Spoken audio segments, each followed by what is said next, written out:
us know all about the story of Jesus, but the interesting reality is that every day, his story is continuing to be written as your life story unfolds. We all have a story, yet once our lives have been surrendered to Jesus, our story becomes his story. He redeems it. No more shame, but glory. Glory to Jesus for what he has done in our lives. I want you to come along with me as we bring glory to the one who's the true author of it all. Today, I have Patrick and Dawna Nikiema. Thank you guys for saying yes.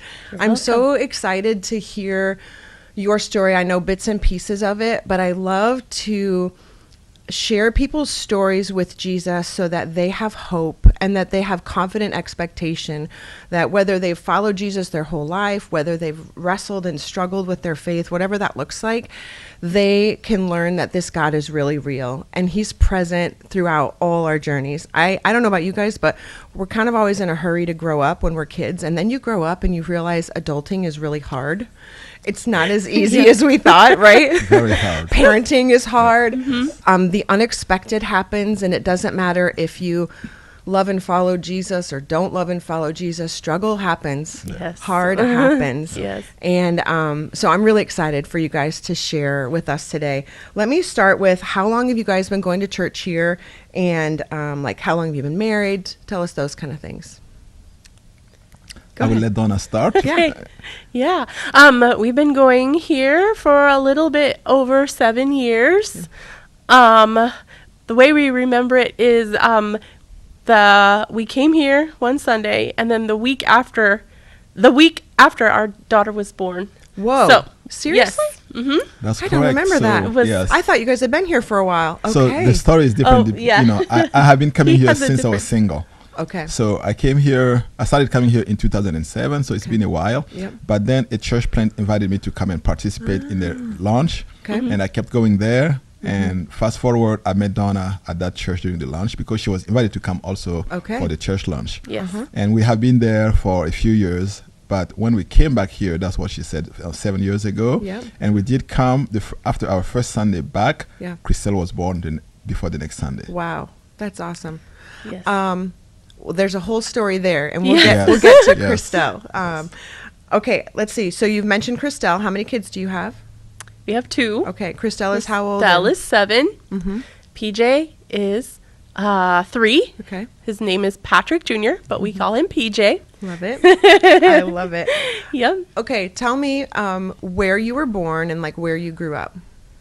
You can go first, Dawna. Okay, I will go first. I was born in South Dakota, and I grew up in Colorado and Kansas. Okay. Yes. All over the Midwest. I'm just a Midwest girl. How long were you in South Dakota? Like less than a year. Okay, so no memory really Nope, of living there. no. Okay. And then Kansas and Colorado. And here. Yeah, Colorado was until 12 years old, and then Kansas was from 12 to 18. And then I moved to Omaha for college. Do you have a favorite place? Colorado, Kansas, Nebraska? Or a least favorite?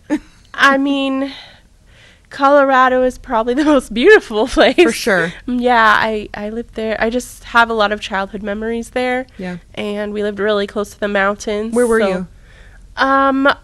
Arvada is My daughter used to live yeah. there. Yep. Okay. Yeah, suburb of Denver, Yep. right close to the mountains. So, Yep. yeah. Does Kansas have much going for it? It, I'm not sure. Well, it's beautiful if Okay. you like. Not much in Nebraska. Yeah, if you like golden fields and blue skies with puffy clouds. Yeah, but, that's yeah. good. That's a way to see beauty. And Yeah. we might not have mountains and oceans, but we can see the Yeah. sky The for sky sure. is so pretty, yeah. There's no smog and whatever, Right. blocking our view. So that's something to Yeah. celebrate. Okay, Patrick, tell us about you. Yeah, so I grew up in Burkina Faso in West Africa. I came to the U.S. when I was an adult to go to school. So I came here for college. How old were you? I was 26 when I came to the U.S. Okay. In Burkina Faso, do you finish like school, high school, whatever, like kind of the similar time that we do, 17, 18, 19, something like that? Yes. And then what were you doing from that age till when you came to America? Yep. So in Burkina Faso, we do have 12 years in school before college. So Okay. one more year than yeah. here. So, Okay. but you roughly finish also when you are 18 or 19. Okay. After that, I did go to college back home. So I had a bachelor's degree in teaching from Burkina Faso before moving here in Omaha to continue with my master's degree. But when I got to Omaha, I changed my mind and I changed careers. Okay, so your bachelor's was to be a teacher. What did you want to teach?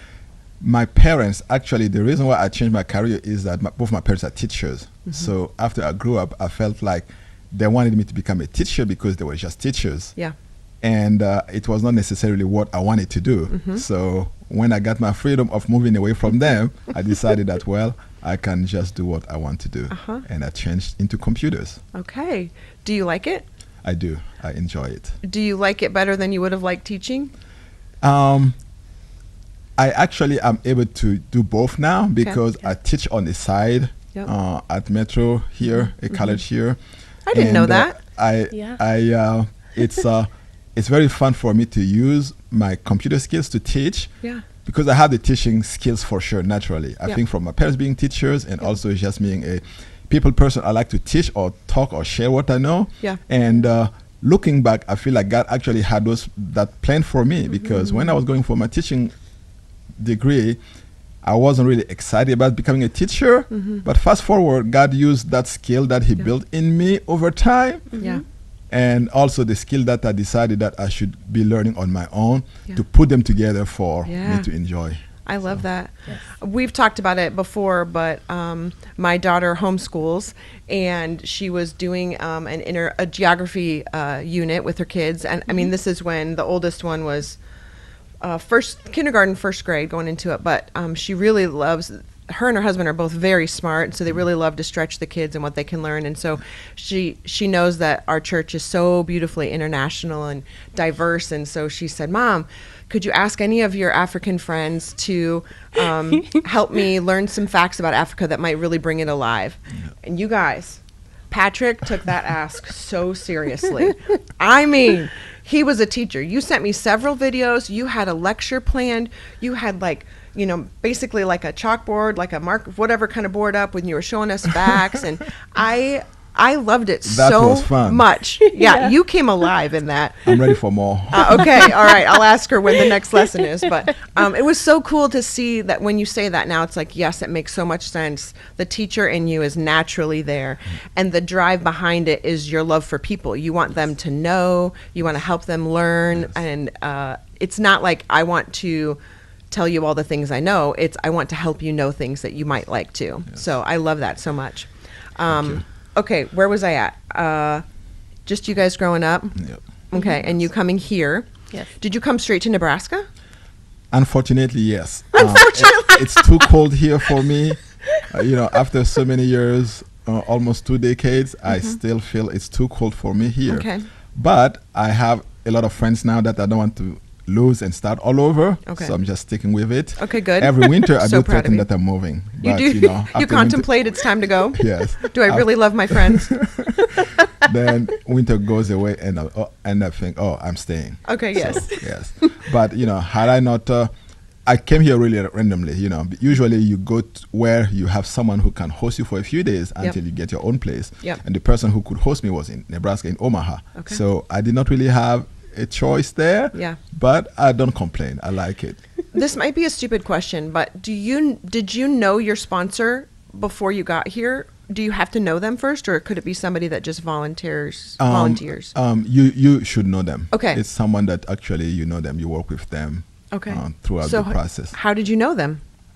So maybe it's a different story too, but the sponsor for the sponsorship is actually your parents who should sponsor you.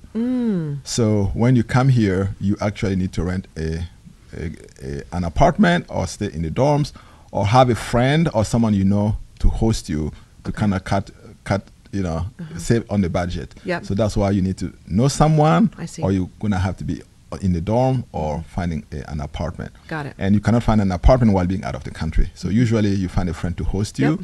And that friend who could host me was in Omaha.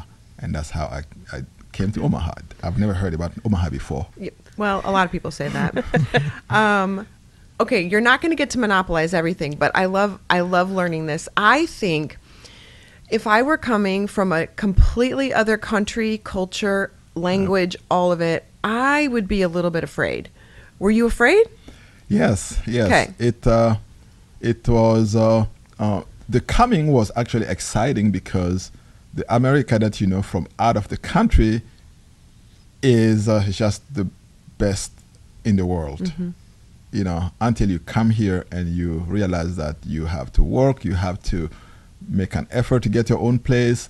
But I was more excited coming, but when I arrived here, I found that it was not as easy as I expected it to be. But at the same time, it will even tie to a little bit of what we're going to talk about. When you come here, you actually become responsible. Coming here at 26, I wasn't doing anything at home except go to school or go hang out, come home and expect food to be ready for me, expect my clothes to be cleaned. You know, at 26, your parents did take care of you. You basically live in your home, your parents' home, until you are married. Okay. So coming here, you know, you do not have that luxury of being taken care of anymore. So that was hard. Do you think it's better that way or just different? I think it's different, but I think the American way is better because regardless of your age, at some point you will have to become independent. Yeah. And the sooner you start being independent, the better it will be for you. So my American work ethic has helped me become more independent. And I think that I wouldn't be the person I am today, you know, for my work ethic if I did not have the exposure of America. Yeah. Okay, Dawna, tell me how in the world you guys met, because this guy's in Burkina Faso. You're in South Dakota, Colorado, Kansas, and Nebraska. There's a slight gap between those two locations. Yeah. So going a little bit back, after college, I went to Grace University here in Omaha. My parents had both gone there and met there. Unfortunately, it's closed now. But I was very much encouraged into missions while I was there. So my senior year, I went to a missions conference and kind of raised my hand and was like, I'll go where, wherever God wants me to go. So after that, I got an opportunity to go to East Africa and be a nanny for a missionary family who was from Missouri, and they were just going there for the first time as well. So I went there, and actually I wanted to go where God wanted me to go, but at the beginning I didn't want to go to Africa because it was so different from what I was used to. But God really changed my heart. He helped me just have peace about saying yes. And when I went there, it was like God just changed my whole life and my whole world. And just falling in love with people that I had never met, I didn't know, but God just gave me a love for them and just for sharing the gospel.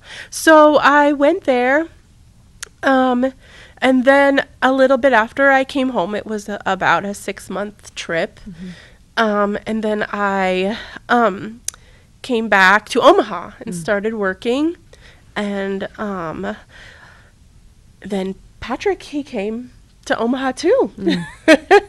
So crazy. We were both in Africa around the same time, different countries, and came to Omaha roughly the same time. Came back to Omaha, but for me, came for the first time in Omaha. That is insane to me. It's actually like God in the details or whatever, that he gave you a heart for Africa, but didn't give you Patrick yet. Nope. And then brought Patrick to Omaha. Yes. And then brought you guys together. Yes. It's amazing to me. Yeah. I do not know if I'm going too fast, but some days I think that God has only brought me here to America because he knew that I would have a daughter who can only stay alive with American medicine. We'll get to that. We'll get to that. So good. Okay, let me back it up a little bit then and say, how did you come to know Jesus? Where does Jesus show up in the picture? Who wants to go? So my parents were already saved when I was born. That doesn't mean I was Christian or I was saved. I mean, But I got saved when I was in 10th grade. How are your parents already saved if you live in Burkina Faso? Is that a highly Muslim country? Yes, right? it is. It is. Uh-huh. Actually, my dad is first in his family to be saved from Islam. Okay. So my mom's dad, so my grandpa from my mom's side was also the first to be saved from his religion. He didn't have a religion, just Okay. I guess we would call it African religion, just believe Sure. there's a God somewhere. Okay. But my grandpa was also the first to be saved in his village. Okay. So both my parents being saved when they got married, they wanted to make sure that we stay, in the faith and do Christian things. So my dad was saved in an elementary school, a Christian elementary school, and he went on to become a teacher for that elementary school. Wow. And my mom, because her parents were saved, they also sent her to a Christian elementary school and Christian boarding school for high school. And when she also got saved, she also wanted to become a teacher. So both end up being teachers. And over time, my dad became the principal of the Christian school. And the setup there is that when you are the principal of the school, you stay where the school is located in the same compound of the school. Okay. So basically the school is, just a big compound. The school is there, the principal's house is there, and also the church is there. So as a child growing up, I was going to a Christian school. The church was just in my house. I say sometimes that I lived inside the church because Yes. it was in the same compound. Yeah. Yeah. So my parents taught me, as growing up, it was only church at home and at church. And I actually remember that there's only one day in the week that I did not have any activity at church. Okay. So that's the way I grew up, and until coming to America. So if I can go a little bit further, Yeah. I would say that I grew up, doing the right thing that I was taught to do, but my real relationship with God started when I came to America. And I would even say that I feel like I used to live my parents' faith before coming to America. Yeah. Because I feel like I was just being obedient at that point, Yeah. just doing what my parents wanted me to do. I was doing it right. But when I came to America, my first Sunday, one thing that I still remember today is that my mom didn't come and knock at my door to see that, to check if I'm ready for church or not. Because even at 26 years old, your mom was still coming to knock on the door to make sure you were going to Yes. church. Okay. Yeah. My Yes. kids would be so upset if I showed up. Hey, just making sure you're going to church. And they're not 26 yet, so. Right. Did it were you ever tired of church and doing the right thing and being there all the time, or were you okay with it? I was a lot of times I was tired. Okay. She would knock at the door. I say, "I'm awake, Mom," and she goes back, and I just pull my comfort again. I'm not getting ready Yeah. until because of me, we'll be late or something like that. Some days I don't want to go. That Yeah. is true story. Yeah. But my parents will always check on me and make sure that I get up and go to church. They will drag me to church every Sunday, I want it or not. So mostly I go, but some days. So then you're here, your first Sunday, and now you have to make a decision if you're going to wake up and go to church, Yeah. or what Yeah. does that Yeah. look like for the first time in your life? It was a big struggle because at 26, being raised by your parents in their home, and finally you broke away, it was like my Independence Day or my independence starting. But that independence is not necessarily the right independence because, as a child, you think that, I knew my parents were so strict. I feel like they were so strict. We had a lot of don't do's, and More don't do's More don't than there do's. were do's. Yes. We really focused on what not to do, sin, Yeah. evil, Right. Yeah. rather than do yeah, good, kind, love, yeah, hope, correct. whatever. And when I broke away, it was basically, to me, it was like, okay, you are free to do everything that you wanted to do, but you couldn't do with your parents. So at the same time, you were trained, your mind knows what to do or what not to do. But now you are only shown with the choice that you should make.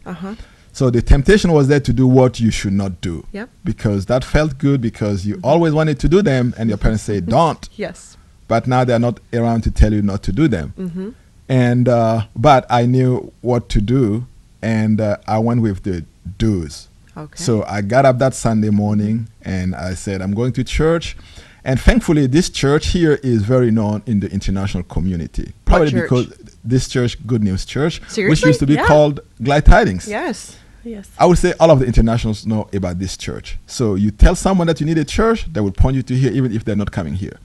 Wow. So I Yes. did not know that. That is how Yes. I knew about this because everybody knew. Like you come here to Omaha and you say, at least from Burkina Faso, and you say you want to go to a church. This is where they would point you to. So And is it like, so you could ask, I mean, at this point, you don't have many friends or whatever. You have your host home. So they know about Glad Tidings and say that's a church to go to or something like that? that's correct. Wow. Yeah. Wow. Okay.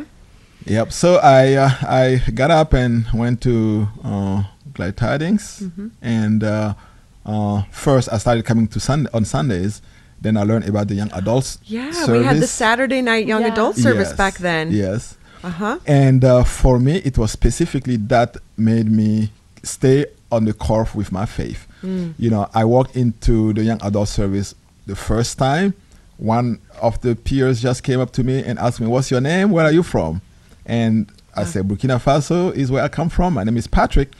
But at that point, I was thinking that, it was just anybody. The question that everybody asks you when they hear your accent, where are you from? So to me, I didn't expect that he genuinely asked me to Yeah. know or to care about me until the next Sunday or the next time I came to the young adults. As soon as I walked in, he was like, "Hey, Patrick is here." And he kept on introducing me to other young adults. Do you remember who that was? Gene Gene. Harper. He, Oh, wow. I That's a name Gene- from the past. Yes, Okay. it is. So Gene Harper. So he introduced me to more friends, and they were excited to see me and have me. That still has a special place in my heart because I felt like I belonged. People care about me. I am not just the one person out there in America that nobody knows or cares about. Yeah. It was the beginning of my new round of friendships being formed. It is one thing that I absolutely adore about this church is that we are so diverse and it is so beautiful that, like, how many people get to do life in Omaha, Nebraska with countries and people from all races, tribes, tongues, whatever, villages, all the things. And you just like open your eyes and look around on a Sunday morning and you're like, Yeah. wow, this is where we go to church. I love it so much. Yeah. Yeah. And I love one of the things, Patrick, you and I went to Africa this last spring. Yes. That was my first time to Africa. We were not in your home country. And so you were talking about some of the differences that you were recognizing between where we were and where you grew up. But you telling your story and recognizing that the reason your grandpa and your parents and thus you and now your children know Jesus is because missionaries came with the gospel to your country. And that Yes. gives me goosebumps every time I say it. Yes. Same right now Right? for me. Yes. Like, if that doesn't make me globally minded for the global church, so that everyone would know Jesus and that he would be glorified from every tribe, tongue, and nation. We play a part in that. Yes. And someone said yes and went to Burkina Faso with the truth. Yeah. And now the legacy that they will never know Yes. of where it feels mundane and it feels like they're in Africa and it's hard and we're not seeing salvations every day. Yes. But they won't know probably this side of heaven Yeah. the legacy that their yes meant. And I could go on for an hour about that. But I have love that. goosebumps Yes. myself. Yes. It's Yes. some days I sit and think, I wish I knew the missionary who Yeah. through whom my parents got saved to shake his hand. Yeah. That will never happen until we are in heaven. Yeah. But I hope they know that their work were not just mere work that didn't have any fruit. The Yeah. fruit is much, much more than they Yeah. would expect it to be or they can think it is. Yeah. So amazing. I love it. Okay, Dawna, your journey to Jesus. Yeah. Well, I grew up in a Christian family. My dad was actually a pastor. Okay. So I just remember from a young age going to church, and they called it Sunday school back then, Yes. and learning from my parents and the people at church, and even my grandma, my mom's mom, was a very influential person in my young life of faith. And I remember a specific time where I was praying with my dad when I asked, like they used to say, ask Jesus into your heart. Yeah. So I remember that time where I truly realized, like, oh, I know Jesus died for all our sins, but he died for me. So I remember praying that prayer when I was little. But when I was 12 is when I actually feel like my faith became a real relationship with Christ. It was a Bible camp, and they asked if anyone wanted to dedicate their life to Christ, and they explained it to us as go anywhere God wants us to do and do anything God wants us to do. So I knew that I had to do that. So I made that decision, and after that, every day I started reading God's word. I started in Psalms, and I read 5 verses a day, I think, at the beginning. And that's when I started just getting to know Jesus personally, and knowing him through his word. And his Holy Spirit started speaking to me through his word, and I grew. So A question for both of you. So both of you, in essence, have followed Jesus your whole life. And some people say that's impossible. And that even if you're a PK, a pastor's kid, that, you're going to rebel or, whatever, walk away from Jesus. But it is such a cool thing, like that you both were able, you're tempted the same way I'm tempted, the same way so-and-so is tempted. None of us are above temptation. What do you think? I don't know how to word the question exactly, but what is in your life, your journey, that kept you saying yes, I'm going to get up and go to church today, even though I don't have to, or walking away from sin and temptation to be able to have the legacy that you have followed Jesus your entire life? I would say that for me, I think that what the parents teach to the kids is crucial, regardless if you think they listen or not. It's always good to tell the kids what is right or what they should do, even if they do not take it. Don't stop praying and telling them the right thing. Now, I'm not saying to force them and push them, but at least let them hear it. Yeah. You may think that it just goes right back out, but it actually goes into their heart, so that when you are not around them, they would have the choice to make, but a lot of time they would know the right choice that they should make. For me too, it was mostly the community that helped me. So if you withdraw from the godly community, or at least, I want to say people who go to church or try to follow God, if you withdraw from that community, the temptation will come for sure, and you may be alone facing them, and that's how you may be given to the temptation. I actually remember my first roommate was a smoker, big smoker. He was, not doing anything that I would think he should be doing. But we were good friends. I lived with him. I saw everything that he was doing, but I had my line. So I knew that, some days I want to go with him, but I knew that I should not. And of course, he's a friend, but I know that a lot of times he made fun of me, of my good choices. It was a joke that we had, but, of course, he was making a point. But knowing that, knowing what you should do helps when you are facing the I should not do. And also, if you decide to go with the don't, when you know that you should be doing the do, it's not too late to go back and do the do. So those things are what helped me. I have not always done the do's. I have done the don'ts. But then after the fact, I would come back and think, should I have done this? And then I would always know what my parents had taught me that I should not. Then I go back. But the community is what definitely helped me. That's such a profound thought there about even in the way we disciple or mentor, for a different word, mentor believers or people growing in their journey. And then also in parenting, because that is like little mini disciples that you're mentoring, yes. right? And very vital. Oh, yes. But I was raised in the church atmosphere. I'm about a decade older than you, but the church atmosphere where so much emphasis was on the don'ts. Don't. I know how you think. You're a teenager. You're going to do this. Don't do this. Rather than teaching you, who are you in Jesus? Who is Jesus in you?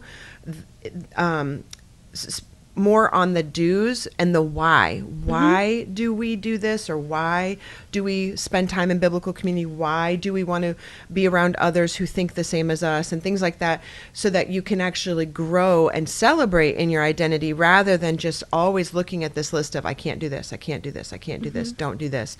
And I really love that, how you said a lot of times you just didn't do the wrong thing. But you weren't necessarily replacing that with doing things that were growing and nurturing relationship with Jesus. It was just, don't do. And I remember for a long time in my life that worked. I had the fear of failing God and the fear of failing my dad. So that motivated me to not do certain things. But as my dad's faith began to crumble, then it became a little bit harder to not do things or to want to make sure I honored my dad, because now everything is like, well, is it true or is it not true? And then I began to fall away. And there's such value, I think, in what you're teaching, what you're talking about, is when you recognize that shift of focusing on why we do and what we do rather than the don'ts. I think is just so profound. I think I just talked in a great big circle, but I'm processing what you've said. I haven't heard it worded that way, but I think there's something to that we need to grow out, even around here, especially in the area of discipleship and mentorship, of what are we focusing on? Don't do or do? Right. Do. Yeah. Don't say the joke. Okay. Okay, so Dawna. Yes. What was the question I asked you, Patrick? Just basically what kept you? Yeah. I feel like a lot of the same things as him, but also I remember also memorizing scripture all through from kindergarten till 12th grade. So our church had a Bible club that it was kind of like JBQ, just not quizzing, but we had to memorize each week a verse or two, and we got prizes and things like that. Yeah. And I feel like that kept God's word in my heart, so that what I had to do when my family's rules were not just rules, but kind of like what you were saying, there was a reason behind the rules. And I also remember my parents reading children's devotions to us every night. So in the devotions, little children learn spiritual lessons. So it was on a child's level of understanding, and like sometimes like consequences, what this child did a bad thing and these were the consequences. So I learned, like, at the right age level that I learned why. I like the reasons why, just like what you're saying.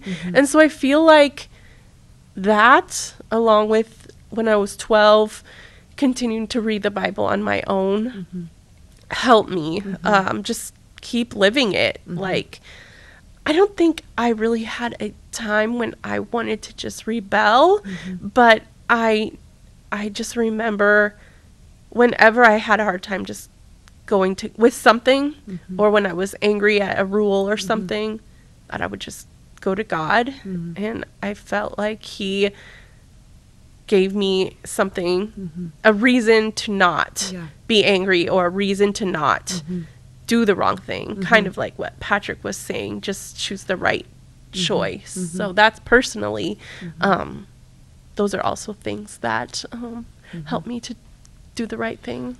I like the Bible reading that you mentioned, but for me, thinking and sitting and thinking about what I have gone through, I do think that knowing the word, like learning to memorize the verses or listening to your parents, like I was saying, that is crucial to know what you are supposed to do, and then then the choice later on comes after that. But I was just thinking about myself. I am someone who actually will break the rule if a rule is given to me. I do not like following the rules at all. Interesting. As a matter of fact, at some point we had an 8 p.m. curfew at my house. My parents were so strict. Were you 26 when you had this 8 p.m. curfew? I think I was probably in my 20s. No way. I was kidding. Yes, yes. I was 8 definitely out of high school into college. 8 p.m. was the curfew. We had to be home by 8. Okay. And some days I remember I did not have any plans with any friends, but I would just leave the house because it was 8 p.m. Just to prove a point to my parents. But so there is a little rebellious in you. that was back then. So, but when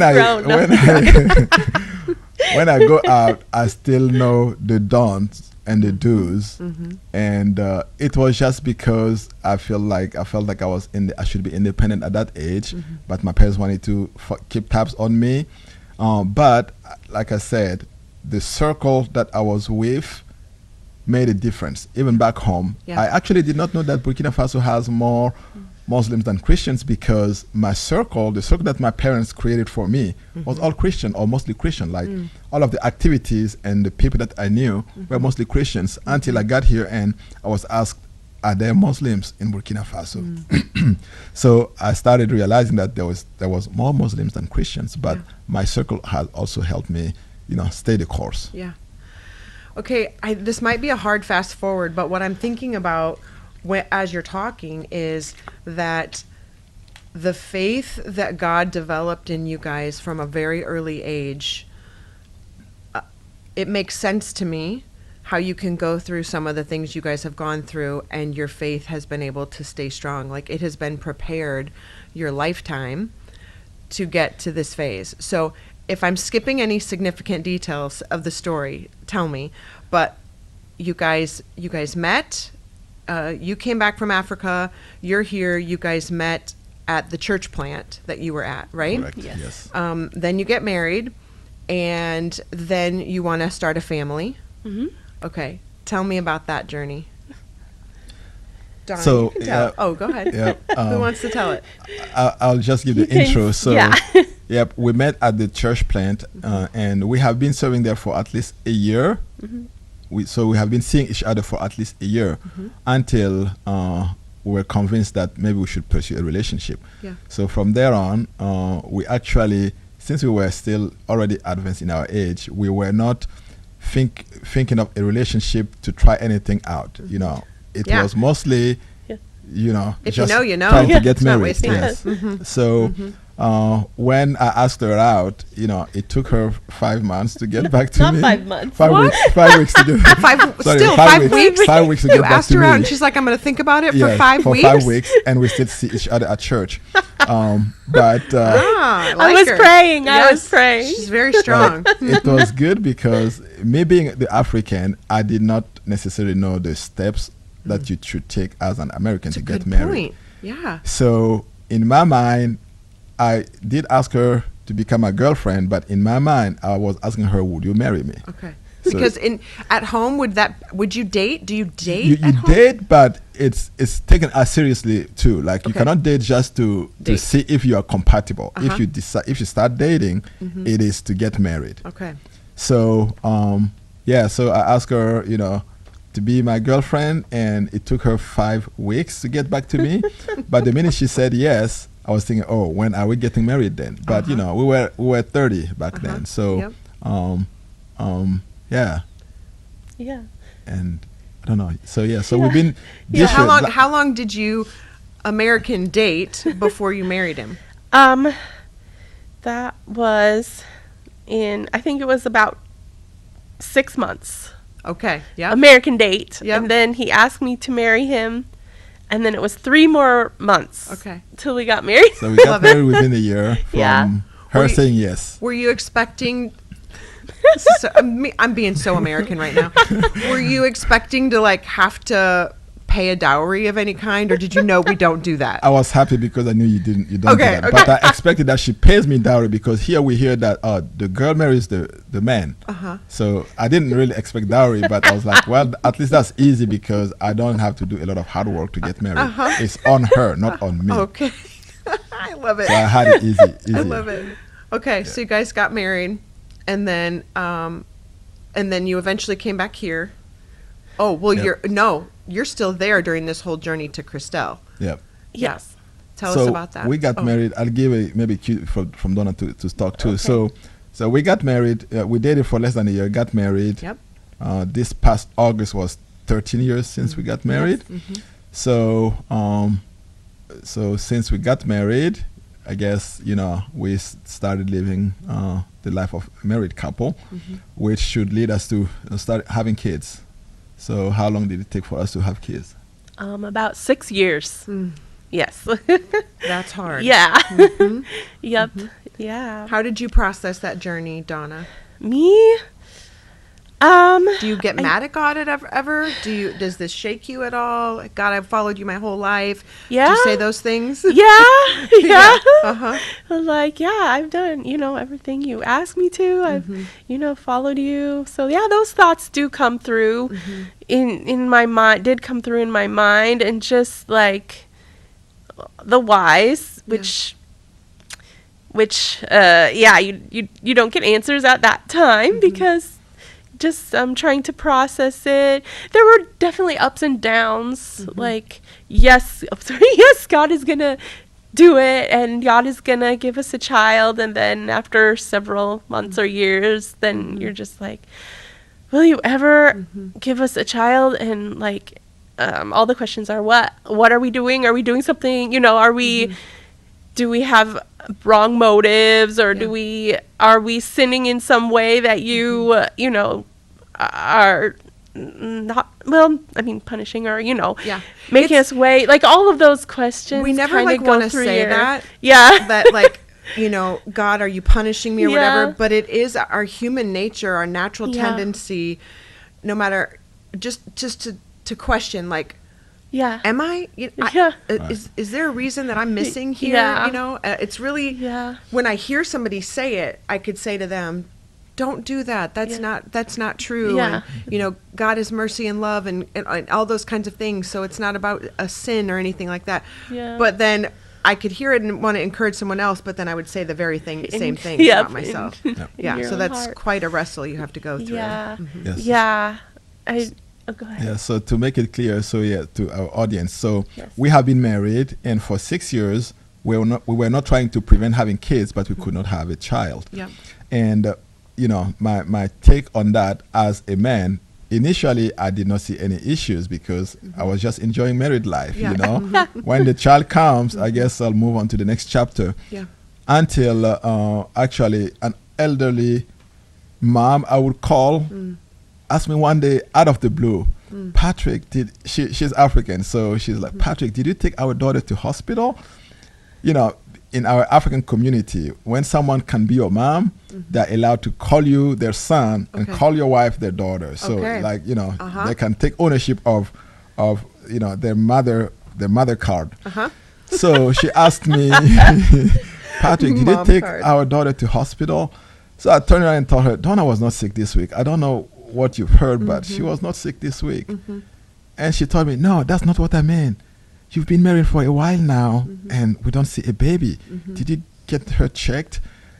That's when my eyes opened on, wait a minute, we should actually be having kids. Like, we should have a kid by now. But, at that point, I think it's been at least 3 years since we got married. So that's when, for me, my eyes opened that something was wrong. It literally is how I started feeling. Yeah. Yeah. So, do you have losses before you get pregnant with Christelle? No. Just never got Just pregnant. never got pregnant. Finally, you get pregnant with Christelle, right? Yeah. And Yeah. the next phase of really hard journey begins. Yes. And before having Christelle too, I want to mention that it has been hard because since we were aware that we should be having kids, but we were not, we had to take steps on finding out why are we not having kids. Yeah. And initially it started with Dawna because, you know, we didn't That's talk about it, but naturally. yeah, naturally you would That's where we send go. the wife to be checked first. Yep. And she jumped through her hoops and had her, you know, got checked. And results came and they say, well, you should be having kids. There's nothing wrong with you that we can see. Yep. And they say, now is the time for your husband to go also Yeah. check. And I did not expect that. And also, I don't know if I'm speaking as a man or as an African. A lot of times, men take themselves out of the picture. If something is not happening, it's just the wife. But, you know, I want to draw a point here that it's not necessarily the wife. Yeah. So, well, after Dawna got cleared, I definitely did not have any oppositions to also being checked. So I started also my routine. Yeah. So I got checked as well. And my results also came out and they say, you should be having kids. Okay. There is no reason, we don't see any reasons. And from there, I think that, you know, going back to our faith, we definitely were wondering, why are we not having kids then? Yeah. What Yeah. is God trying to teach us? Or, you know, what did we do to be paying this price from there? Yeah. You know, now moving from there, we have consulted with different doctors or hospitals to see what can you do, because now we want to have a child. What are our options there? And you know, places we went to, there wasn't anything they can do physically for the two of us anymore. So they decided that, well, you need to be referred to a fertility treatment, and they have options there for you. And you know, in the process, we are now being diligent on, you know, doing what we should do Yep. to have a child. And it was heartbreaking that every month, you know, we had the result that Nope. no child this month. Yep. And for a few years, it was hard. And it's To- hard on a marriage. Yep. Yeah. It's hard on a Yeah. lot of things. Definitely. Yep. It definitely give, you know, our marriage take a toll on that, because it was hard, because, you know, it's just, you know, when time comes to test and things are not the way we expected it to be, you know, as much as you are not mad at each other, you just don't want to talk to each other, because, Yeah. you know, you gotta just take sad. some time to Yeah, process. process and things like Yeah. that. Yep. And we finally, we did not want to go the fertility treatment option. But, you know, over time we decided that, we realized that, well, there's no other options since we are trying still, and it's not happening. So we decided that, well, let's go see what the fertility doctors will have to say. And definitely we were at that point also, you know, diagnosed or said that we had unexplained infertility. That's the Love official that. Unexplained. Right. diagnosis. Unexplained. Thank you for Unexplained. that. I thought, you know, anyway, so we decided to go to the fertility doctor, and we made our first appointment. We showed up at the office. They gave us different options that we can take. And they told us to go think of all of the options and come back in 2 weeks with the option that we want to start with first. And I'll let Dawna talk now. Yeah. In 2 weeks, right before the appointment, I took a pregnancy test and I was pregnant. This stuff happens all the time. That is so crazy Yeah. to me. Yeah. 6 years Yeah. and just what in the world? It was amazing. We couldn't believe We it couldn't believe until we went back to the follow-up appointment. And There it was. you know, hopefully their checking machines are better than what we use at home, and they confirmed that we sure were pregnant. Yeah. Yes. Yeah. And that, from there, I already was thinking, God has a plan for us that He doesn't want any human to take credit for. Wow. Right. Wow. That's Yeah. great. All right, continue. Yeah. You talk, Dawna. Okay. Yeah. So now you're pregnant with Christelle. Now, yes. Yes. Now we're Things are marching pregnant. along. Things are marching along until about week 20, I'd say. And I got a really, really bad asthma. Like I couldn't even sleep at night. I Do you couldn't. usually have asthma? Nope. I mean, Okay. I do, but it's not. It's only. Severe. It's not severe. It's Okay. like only when I get sick or when I, you know, randomly, but Yeah. not it doesn't happen all the time. Yeah. So I got really, really bad asthma, and I just couldn't even breathe. I had to sleep sitting up on the couch. I just couldn't breathe. No, she even had to open the Oh, yeah. window, put her head outside, saying that there's no air in the house. I couldn't understand it, but I was like, that's not right. There is a lot of air in the house. Yeah. So I think I went to the doctor, and it was a urgent care because my doctor wasn't in the office, and they prescribed me an inhaler. Sure. But then when I went back home, Patrick was like, well, did you tell them you were pregnant? And I was like, I can't remember. So he said, why don't you just write an email to your doctor and just ask if this inhaler or prescription is okay? And I did, but then I also had been actually having headaches really severely. Now I see the red flags, but then I was just like, they say you have headaches, you know, and I had swelling in my legs. So they say you have those things when you're pregnant. So I didn't know how severe it was. But when I wrote the doctor, they said, yes, come today. I was at work. I went to work that day. And they said, yes, come in before the end of the day. And we need to take your blood pressure. So I finally made it. I think because of the traffic, I was like almost 30 minutes late, but they stayed there. They kept it open for me. And when I got there, they said, your blood pressure is way too high, and they immediately admitted me to the hospital. And you can tell your version Yes, in I a little think- bit. But they admitted me, and I was so confused. I'm like, oh, okay.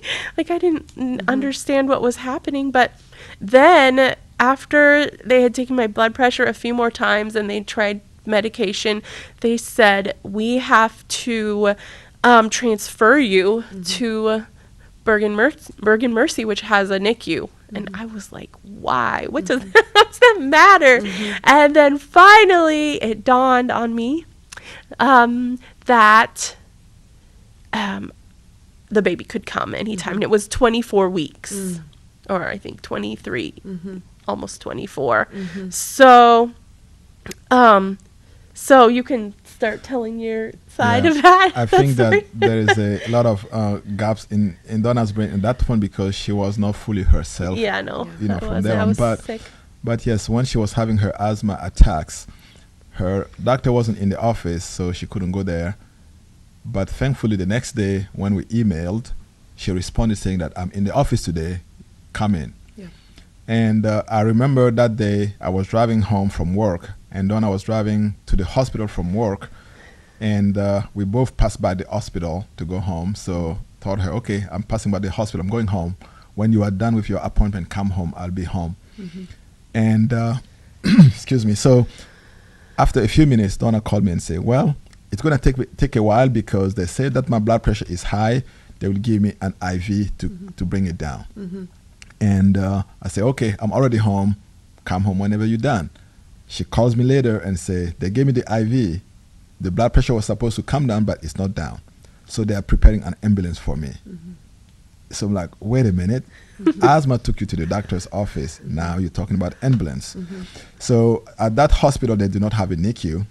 And they realized that since Dawna is pregnant and having those issues, especially with the high blood pressure, it may cause the baby to come. Yeah. So they decided to transfer her from one hospital to another one that has a NICU. And the hospital, thankfully, is 2 blocks from my house. So I walked to the hospital to take her car because she drove there. As soon as I was pulling into the hospital on foot, I saw the ambulance just leaving, and I knew Dawna was in there. So I had the spare key, grabbed the car, followed the ambulance to the hospital. And that day, it was on a Friday. So on Friday, they administered her a lot of IVs to bring the blood pressure down, but it was not coming down. And the doctors said that they did not think it was preeclampsia because she had some symptoms that are not preeclampsia symptoms. The next day, Saturday, they started with injections instead to see if that would help bring the blood pressure down. And it still was not coming down. So Sunday, they decided to go with pills. And the blood pressure was not coming down either, but they did not think that they could call it preeclampsia yet. And on Monday, the high-risk doctor came in and also tried a few things. But before then, they warned us that Dawna's life is as much in danger as the baby. But their focus is actually to save the mother's life, before the baby's life. And they also had told us that the stage of pregnancy that she was at, 24 weeks, if Dawna was at 26 weeks, she would have maybe 10% chance of saving the baby. But because we were at 24 weeks, and also the baby at that point was smaller than a normal 24-week baby. Okay. Yeah. So it makes it that the baby has now 6% chance to live. So with that chance being so low, their focus is just on the mother. And so on Monday, they still had not called it preeclampsia until in the early afternoon, Dawna was starting what I would think is a seizure. They did tell us that she can have a seizure and other things. So when she started the seizure, that's when they came and told me that, they think that she has a severe preeclampsia and we need to take the baby out now and just to save the mother's life. And Yeah. Are you able, for the sake of time, we have Yeah. to jump ahead a little bit, but are you in that moment, are you coherent enough to be able to know what's happening, or is Patrick having to make these decisions on his own? He had to make the decisions. I was like mostly unconscious. Okay. I remember hearing things, but I couldn't Yeah. make decisions or anything. So it was his decision. And I mean, it's the only decision. Yes. It was the only decision. He had to Yes. just say yes. So Yes.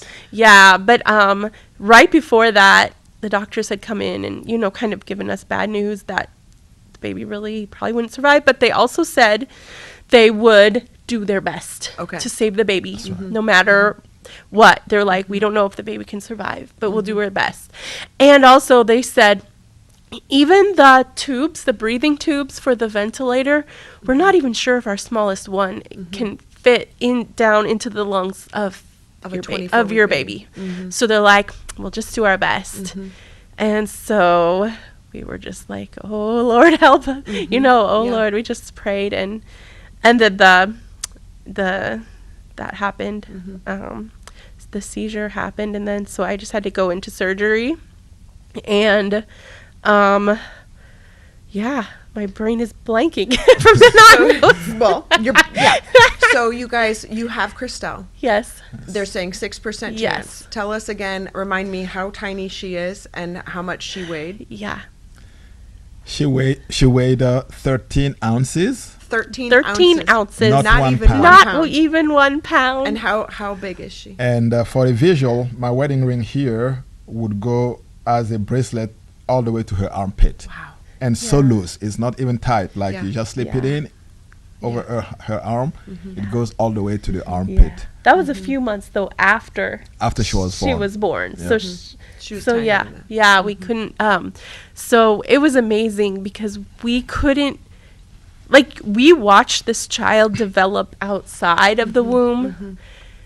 That we realized people don't get to see this. No, Her, that had to be yeah, amazing. her skin was almost like translucent. Her ears were like little flower petals. They Wow. were so thin, and they were actually low down here when she was born. As she developed, they came up to the Wow. normal. Like, she wasn't even developed yet, and we got to watch it. It was like almost like when you look at the mountains or the ocean. Sorry, I'm gonna start crying. You can start You to could cry. see God's glory in this child. So yeah, it was just such a miracle. And for a while there, we didn't know, of course, if she would survive, if she would live. And I was sick too. I kept on for at least 2 more months.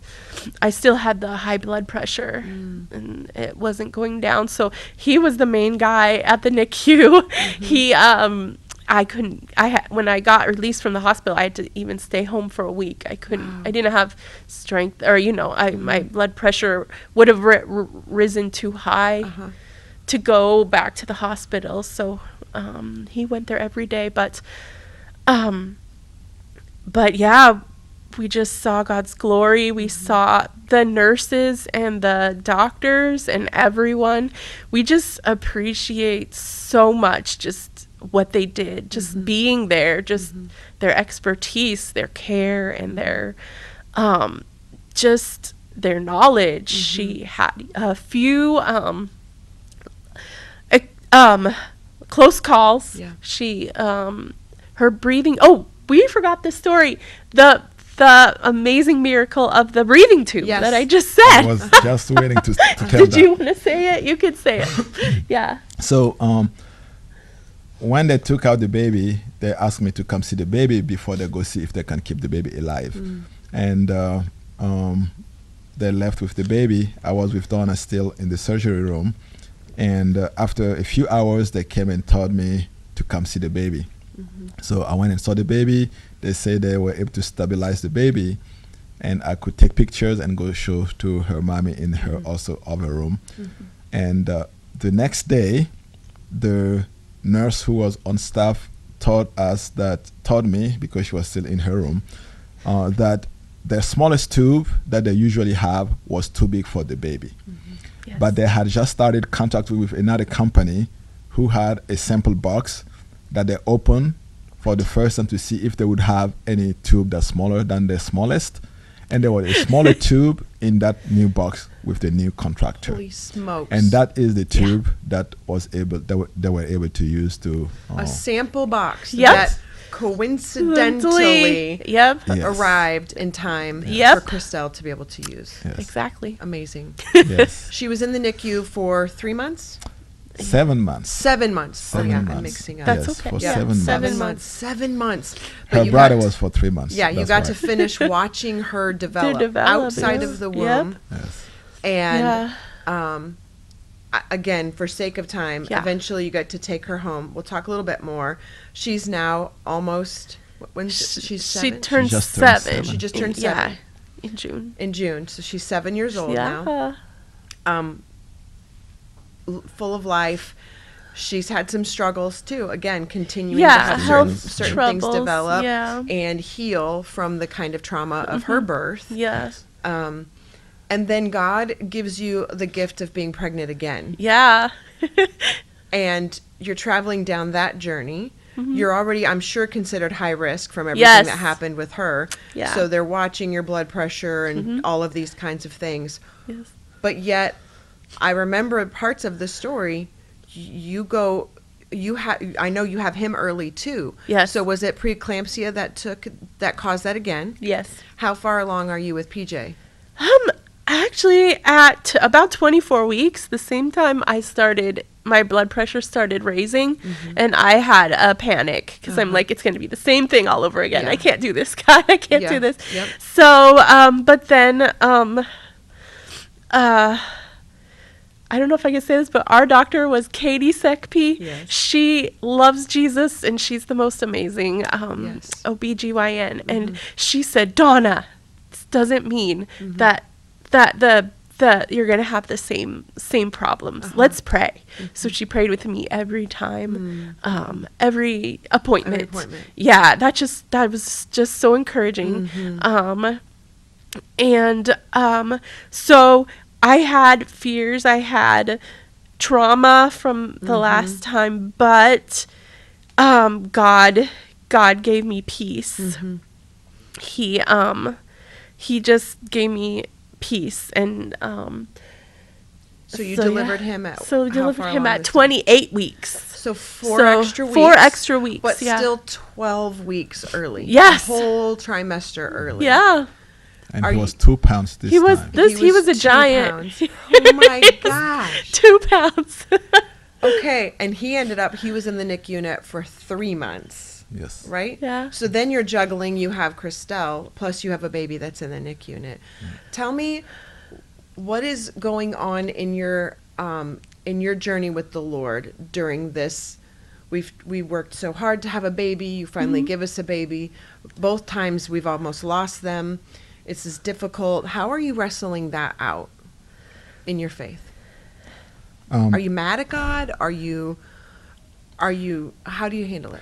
I think we had reasons to be mad at God, in our opinion, with what we have gone through.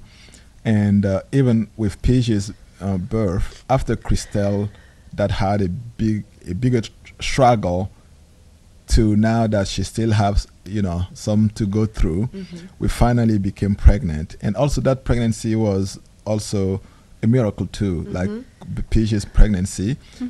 So the story is that for 2 years as well, we have been trying, and of course no sign of pregnancy. And until we actually asked the pastors here in this same church again. Oh, I forgot about that. Yeah. Yes. So it was during our corporate fast that we have every year. At the beginning, Yes. I said, that we are hoping for a baby in 2022. And we prayed, and we declared that God will give us a healthy baby boy in 2022. And that was just the power of prayer.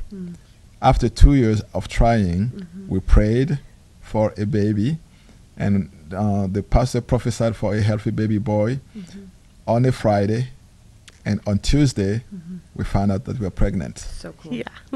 Fast forward, we found out it was a boy. Fast forward, the healthy part is what we're talking about now. Yeah. So when Dawna started having complications, like Dawna said, Katie was just so awesome. Yeah. We did just go in because she was high risk already. We would go to the hospital every week to get checked, and I always go with her. So that day we went for just a routine checkup. I told my boss, okay, I'll be back in an hour. Time to go check that baby out. Yep. And after the checkup, we were told that the baby needs to come now. Today. And we had not taken our pregnancy reveal pictures yet. It was a hard decision to make, especially after praying for a healthy baby boy and believing that we're going to have a healthy baby boy. Yeah. And out of the sudden, Yeah. the blood pressure was under control, and we weren't ready for the baby yet. We had to take the baby out. We took our pregnancy pictures right in front of the maternity that day before going back inside to get the baby. But God is faithful to His word. Although I remember standing in front of the maternity with Dawna, and the emotions were very high. I remember telling Dawna that God promised us a healthy baby boy. We are at 28 weeks, but healthy doesn't mean 40 weeks. A 28 weeks baby can also be as healthy as a 40 weeks baby. Yes. So we agreed on that, prayed, and went back and told the doctor that we were ready for that baby to come out. Yeah. And they did take the baby out, and he weighed 2 pounds. He stayed in the NICU for 3 months, and right now he is as healthy as he can be. Just keeps us so busy and no I love downtime it with so him. much. I love it. Yeah. Every time I see you guys, for anyone who knows your story, you see walking miracles, and you see great faith, even in struggle, even through the valley of the shadow of death. God is with us, and you guys exemplify that. And so I wonder if you have any example of how God has used your story already. Dawna, what would you say? Yeah, I would say, so when we were in the NICU, kind of just like our world was just shaken with Christelle. Our world was just shaken. We didn't know what we were, what the future was, what we were even doing here. Like, kind of like a whirlwind. Life was spinning. We had some friends, well, we made them in the NICU. Their son was also there. And they were just having a hard time. So we kind of just encouraged them with the scripture and just told them our story and encouraged them. And then when we got home that night, because we usually, just for our sanity, we went home at night to sleep and came back to the hospital life in the morning. But when we went to home in the evening, we said, do you know what? this is not all about us. It's not all about our struggle. Yes, we can feel sad. We can be stressed and all of those emotions, but I think we're here to be an encouragement to others. Wow. I think we're here to just touch others. We're going through the same thing. We have the same fears. God just wants us to show them love and kindness. So we just started just sharing God's like hope with the other families in the NICU anytime we had the opportunity, and we realized that helped them be encouraged too. And so we realized, wow, when you go through struggles, it's not just for it's not just a struggle. God always has a reason.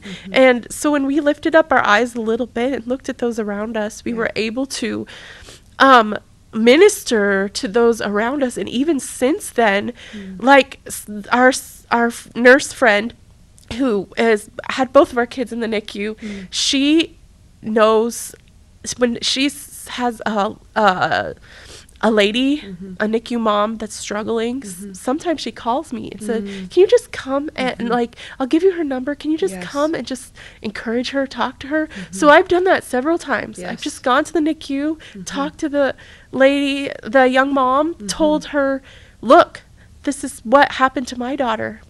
Our babies went through the same thing. Yours is going through that. But look at my daughter now, and do you know what God can do? And and say, yes, I had those feelings, but it's not going to be like this. And God can do miracles, and just whatever the Holy Spirit tells me to encourage them with. And then also, since I'll be fast, but since Christelle had some ongoing physical health problems, not mental, she's great. Physical health problems. We have gone through therapies with other families that we look at it in the same way. Like, we are all here and we're going to show them Christ, encourage them, and give them the hope of Christ. Christelle went through an 8-week feeding therapy just last year or the year before? The year before. And so we just poured into the other families that were there. So that's the thing that I have taken out of it. That's been a ministry opportunity because of that. Yeah. I think that's really a goal of this podcast, is that so many times we're walking through life, whether it's in the hallways of this church, whether it's at your job, the grocery store, whatever, and people make assumptions looking at people all the time and have no idea that the journey they've gone through. And with or without Jesus, we judge people all the time. And it's one of the reasons why we really wanted to have this podcast, of really encouraging people. Hearing other stories strengthens our own faith. Hearing other people's stories strengthens our own faith. And then also hearing and seeing your vulnerability to share your journey, and the wrestle sometimes of, God, where are you? God, why? God, whatever, helps me as a human to go, okay, I'm human, they're human. It's okay that I'm wrestling this out with God. And being encouraged to go, it's okay to wrestle. I mean, one of my most favorite sermons I have ever heard was from one of our former pastors, and he talked about even Jesus asked why when he's in the garden, and when he's on the cross, he said why, but then he said, your will be done. So it's what we do with the why. I have permission to ask it, and then I have to release it. And sometimes that takes some of us a little longer than others, but learning how to say, but God, I trust you. And you were forced to trust God journey after journey after journey with the kids, and to continue. Listen, parenting children is not easy, and life continues to happen, and they get their own opinions, and they make their choices, and they have to determine if they're going to follow Jesus. And so those are things where we have to go, God, I'm going to do my part, and I trust you that you're going to do your part. And so I just love that you have been willing to share your story so that others can be encouraged and seeing your faith, and also encouraged that their stories have value, because again, it's the continuation of Jesus' story through them that people are saved, people are given hope, and shake off shame and fear and things like that. One final question I want to ask you is about legacy. Our legacy matters. And so what would you say is your legacy that you want people to see long after you're gone? What do you want them to know about Dawna, about Patrick, about the Nikiemas? The legacy that I want people to think about us is God's provision and God's faithfulness at all times. And all of us have a purpose. And for us specifically with Christelle, we are actually blessed that this church helps people find their purpose. So that's very helpful. Yeah. But someone like Christelle, it's easy to know that God has a purpose for her, because against all odds, would think that she, nobody would know about her or she would not make any impact here. But with all that she has gone through, we know for sure that God has her here specifically for a purpose that we should help her discover and live. So for us, going through all that we have gone and in our lives, we are at the point where we know that our lives are not about us. It's not just our family, but it's what the difference we can make in other people's lives. That's good. Yeah. So we have a lot of plans and projects where it's not about us increasing or growing, but it's about how we can impact as many people as we can. Yes. And we feel we actually in these plans that we have for us, the parents, in impacting many people, we are hoping that our kids can live on with that legacy after we are gone. Yeah. So and that legacy in short would be to impact other people's lives, be a blessing to other people through the blessings that God has given through you. Yeah. Dawna, what would you say? Yeah, I would say similar faithfulness, and that people would just because of our story, because of what he's done in our lives, that people would know that God is faithful, and also that people would know that God can do miracles, and that he I'm